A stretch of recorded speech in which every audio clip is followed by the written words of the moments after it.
பொருள் இல்லையே, சிறு பொண்ணும் இல்லையே, பணம் காசிலே இந்த பாசம் இல்லையே.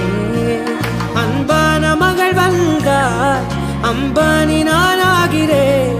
இந்த இன்ப மகாராஜ பெற்ற புது ரோஜா எலிசபெத் ராணியின் பேத்தியே. தாயே தாயே மகளன வந்தாய், தந்தை சிந்தை நலமுற வந்தாய்.